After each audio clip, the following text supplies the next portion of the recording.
இந்த வீடியோ உங்களுக்கு பிடித்திருந்தால் முருகப்பெருமானின் அருளை பெற இப்போதே லைக் செய்யுங்கள். இந்த மாதிரி ஆன்மீக கதைகள், முருகன் வரலாறு, ஸ்கந்த சஷ்டி தொடர் வீடியோக்கள் தினமும் பார்க்க எங்கள் சேனலை சப்ஸ்கிரைப் செய்யுங்கள். மேலும் எந்த வீடியோவும் தவறவிடாமல் இருக்க பெல் ஐகானை பிரஸ் செய்ய மறக்காதீர்கள்.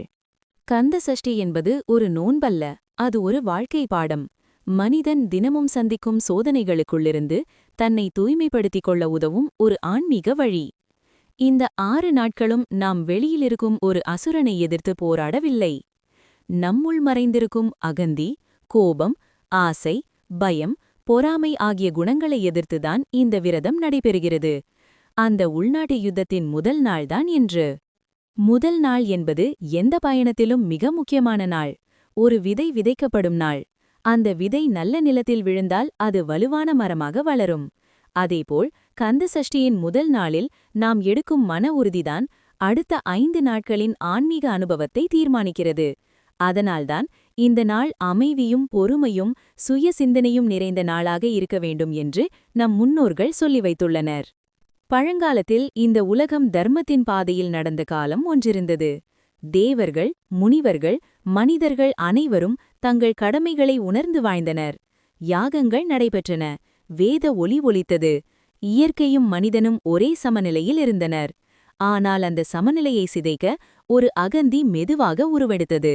அந்த அகந்தியின் உருவமே சூரபத்மன். சூரபத்மன் பிறந்த நாளிலிருந்தே சாதாரணவன் அல்ல. அவனிடம் அபாரமான அறிவும் அசாதாரணமான துணிச்சலும் இருந்தது. ஆனால் அந்த அறிவுக்கு வழிகாட்டியாக இருக்க வேண்டிய பணிவு அவனிடம் இல்லை.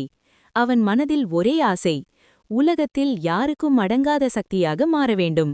அந்த ஆசைதான் அவனை கடும் தவத்தில் அமர வைத்தது. அவரது தவம் சாதாரண தவம் அல்ல.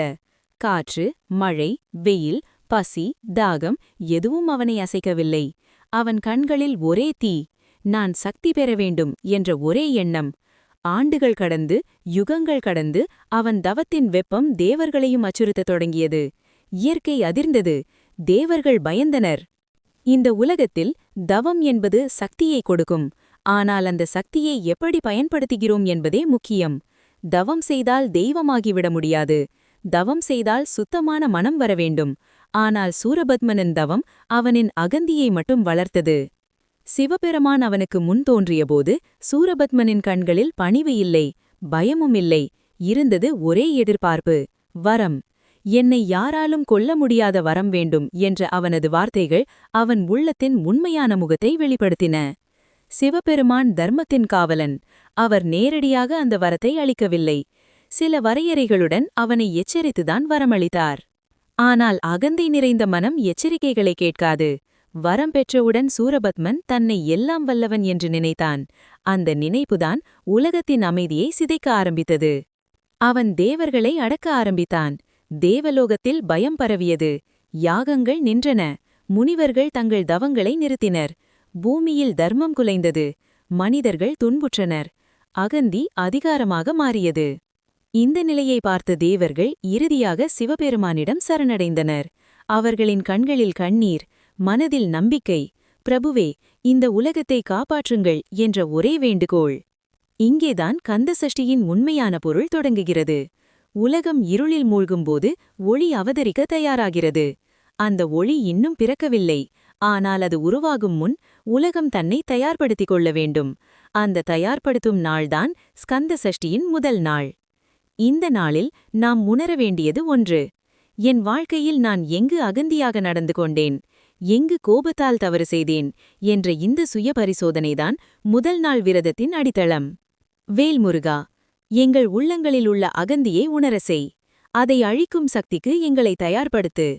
சிவபெருமானிடம் தேவர்கள் சரணடைந்த அந்த கணம் அது ஒரு சாதாரண முறையீடு அல்ல. அது ஒரு தர்மம் முழங்கிய ஒரு அழைப்பு. அந்த அழைப்பை சிவபெருமான் கேட்காமல் இருந்திருக்க முடியாது. ஆனால் அவர் உடனடியாக செயல்படவில்லை.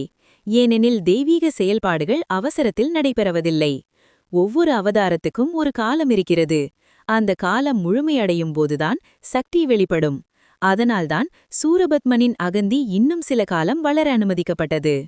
இந்த நிலையில் சூரபத்மன் தனது அதிகாரத்தை மேலும் விரிவாக்கினான். அவன் தேவலோகத்தை மட்டுமல்ல, பூலோகத்தையும் அச்சுறுத்த ஆரம்பித்தான். மழை இல்லாமல் போனது. பயிர்கள் உலர்ந்தன, மனிதர்கள் தங்கள் வாழ்க்கையில் துன்பம் அனுபவித்தனர். தர்மத்தின் வழிகாட்டி குரல்கள் மங்கின.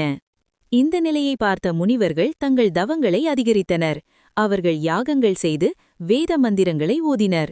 ஒரு தெய்வ அவதாரம் விரைவில் வரவேண்டும் என்று அவர்கள் வேண்டினர். அந்த வேண்டுகோள் காற்றில் கலந்தது. அந்த ஒலி அண்டத்தை துளைத்து கைலாயம் வரை சென்றது. கந்த சஷ்டியின் முதல் நாள் இந்த இடத்தில் ஆன்மீக ரீதியாக நிற்கிறது. இது ஒரு போரின் நடுவில் நிற்கும் அமைதியான தருணம் போல, புயலுக்கு வரும் மௌனம் போல. அந்த மௌனம்தான் மிகப்பெரிய சக்தியை உருவாக்குகிறது. இந்த நாளில் முருகப்பெருமான் இன்னும் பிறக்கவில்லை.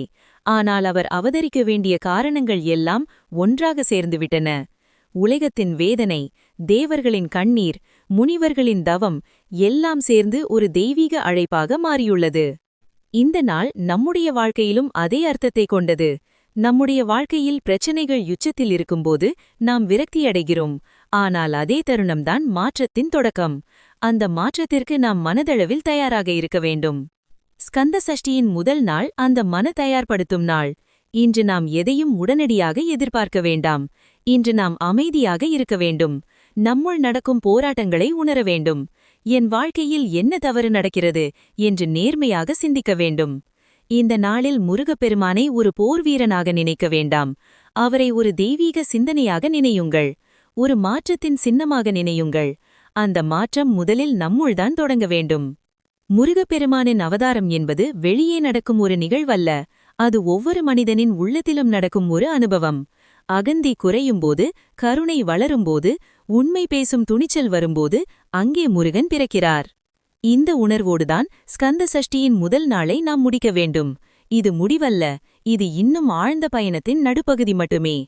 வேல் முருகா, எங்கள் மனங்களை அமைதிப்படுத்து.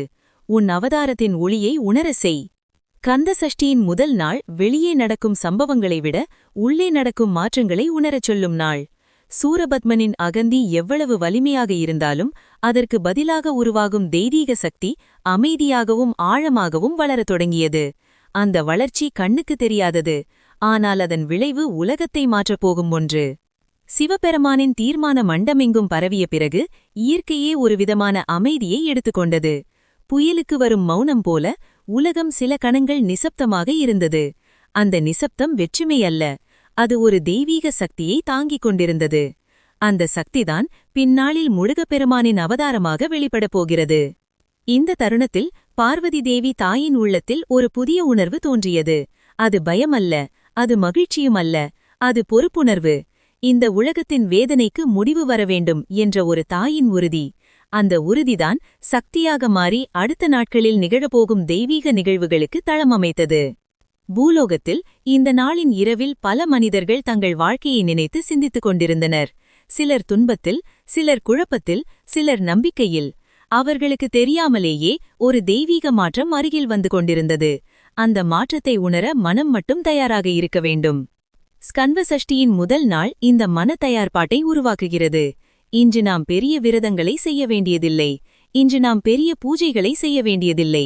இன்று நாம் செய்ய வேண்டியது ஒன்றே, நம்முள் நேர்மையாக பார்க்க வேண்டும். நான் யாரிடமாவது கடுமையாக நடந்திருக்கிறேனா? என் வார்த்தைகள் யாராவது காயப்படுத்தியிருக்கிறதா? என் அகந்தி என் குடும்பத்தில் அமைதியை கெடுத்ததா? இந்த கேள்விகளுக்கு பதில் கண்டுபிடிப்பதுதான் முதல் நாள் விரதத்தின் நிறைவு. இந்த பதில்கள் நம்மை தாழ்த்துவதற்காக அல்ல, நம்மை உயர்த்துவதற்காக. முருகப்பெருமான் இந்த நாளில் நம்மிடம் எதையும் கேட்கவில்லை. அவர் ஒரு எதிர்பார்ப்பை மட்டும் வைத்திருக்கிறார். நீ உன்னை உணர புரிந்து கொள்கிறாயா என்ற எதிர்பார்ப்பு. அந்த முயற்சிதான் அடுத்த 5 நாட்களின் ஆன்மீக அனுபவத்தை அடித்தளம் அமைக்கிறது. இந்த தருணத்தில் நாம் சிறிது நேரம் நின்று நம் வாழ்க்கையை நினைத்து பார்க்க வேண்டும். நம் மனதில் இருக்கும் பயங்கள் என்ன? நம்மை பின்னால் இழுக்கும் பழக்கங்கள் என்ன? அவற்றை உணர்வதுதான் அவற்றை மாற்றுவதற்கான முதல் படி. ஸ்கந்த சஷ்டியின் முதல் நாள் அந்த முதல் படி. இது ஒரு போர்க்களம் அல்ல, இது ஒரு தியான மண்டபம். இங்கே ஆயுதங்கள் இல்லை, இங்கே சிந்தனைகள்தான் ஆயுதங்கள். இந்த அமைதியில் ஒரு உண்மை வெளிப்படும். அகந்தி எவ்வளவு வலிமையாக இருந்தாலும் அது நிலையானதல்ல. ஆனால் ஞானம் ஒருமுறை பிறந்தால் அது அழிவதில்லை. அந்த ஞானத்தின் வடிவமே முருகப்பெருமான். இந்த உணர்வோடுதான் ஸ்கந்த சஷ்டியின் முதல் நாள் நிறைவடைகிறது. இது முடிவல்ல, இது ஒரு தயாரிப்பு.